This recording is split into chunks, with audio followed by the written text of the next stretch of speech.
So when we look at Jadon Sancho's FBref report from the 2020-2021 Bundesliga season, we can see that he ranked in the mid 70th percentiles for both his non-penalty goals and his non-penalty XG, whilst also ranking around the mid 90th to high 90th percentiles for his dribbles, his XG assisted and his progressive passes. However, when we look at Jadon Sancho's FBref report from the whole of 2022, we can see that he's down about 40 percentile points for his non-penalty goals and his non-penalty XG, whilst also being down around 20 percentile points for his dribbles, and down a massive 50 points for his XG assisted and his progressive passes. But before I go any further, let me tell you why you should consider downloading the OneFootball app, because it's become my all-in-one place for keeping up to date with the latest football news, whilst also being able to follow Manchester United specifically, giving me access to all the latest news, videos and articles. It's also the best place to keep up to date with any live football, as during the World Cup they had a live ticker for any updates on the match, confirmation for the lineups as well as a rating for each player, and also all the team stats you need as well to get a better in-depth view of how the game played out rather than just a goal scored. So if you want to support the channel and think you'd also be interested in looking at the OneFootball app, I'll leave it linked in the description and comments below. And so Sancho's statistical decline definitely matches the decline that we've seen from watching him on the pitch. But why has this happened and what can Ten Hag do to revitalise Sancho's career? So I think everyone would agree that the Jadon Sancho that Manchester United currently have is a shadow of the Jadon Sancho we saw at Borussia Dortmund. At Borussia Dortmund, particularly during his peak seasons, which was probably 1920 and 2020-21,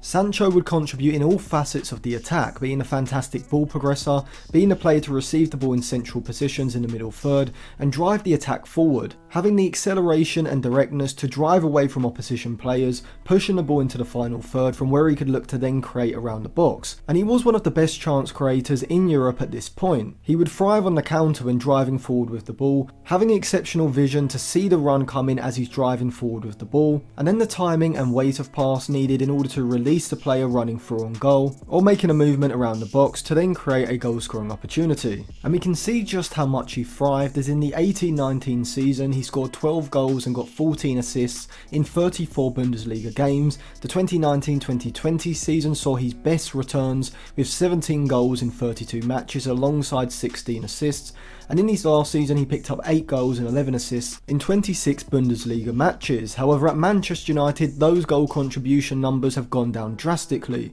Last season he managed just 3 goals and 3 assists in 29 Premier League games, and this season has just managed 2 goals and 1 assist in 10 Premier League games. And this isn't an underperformance over a short period of time after just joining the club. He's been at Manchester United almost a season and a half now, and really if we're honest he's only shown glimpses of the player he was at Borussia Dortmund. But at Borussia Dortmund it wasn't just the moments or the highlights, it was a sheer amount of offensive output that he was producing, particularly around 2019-2020. So how can Ten Hag rekindle Sancho's Dortmund form? Well, my theory is that Sancho isn't a natural winger and much more of a central attacking midfielder than a wide one, particularly in the Premier League. This is because Sancho is a fantastic dribbler, mostly when the attack is being transitioned quickly and he has the space ahead to drive into with the defenders backing off him, and from here he's able to create with well weighted through balls or breaking into goal scoring positions himself. However, at United under Ten Hag this season, there really have only been a minority of games where United have been able to successfully and effectively transition the attack quickly throughout the entire match through the centre of the pitch,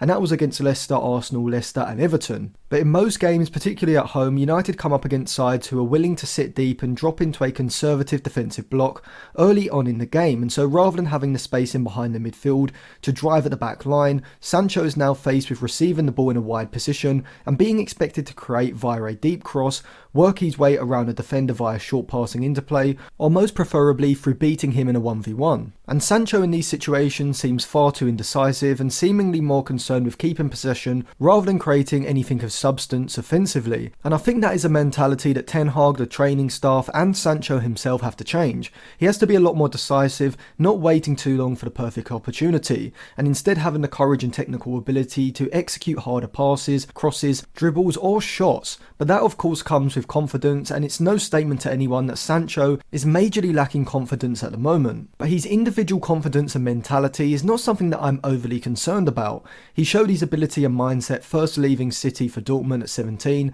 and then throughout his time at Dortmund, and then backing himself to make a big move to Manchester United. And I think his Dortmund confidence and swagger will eventually return when his form improves. But what can Ten Hag do from a tactical point of view to bring Sancho back to his best? Well, I think Sancho needs a role change in Ten Hag's 4-2-3-1, or more specifically Ten Hag's 3-2-4-1 or 3-3-1-3 in possession, whichever shape he decides to go with. Sancho is currently being used as a natural winger, where he picks the ball up in wide positions. But as I explained before, Sancho was at his most creative when he was able to receive the ball in behind the opposition's central midfield, either in the final or middle third, and so by transitioning Sancho from a winger to a kind of Mezzala, I think this could get the best out of Sancho and get him into these optimal positions. Now I think most people do have an idea of what a Mezzala is, and it's basically an advanced central midfielder who has the freedom to drift out to the flanks when in the attacking phase of the game. Think Paul Pogba at Juventus as a wide left central midfielder in Conte's 5-3-2 or 5-4-1 diamond shape, or how Bernardo Silva and Kevin De Bruyne have operated for Pep, playing as 3-8s pushing up in between the lines, but also roaming out to the flank, with the underlapping of the wide player on that side between the opposition's fullback and centre-back being a key attacking pattern associated with this role. And this would allow both Kevin De Bruyne and Bernardo Silva to get into these dangerous crossing positions. I would also say that there are two different types of Mezzalas, inside and outside Mezzalas.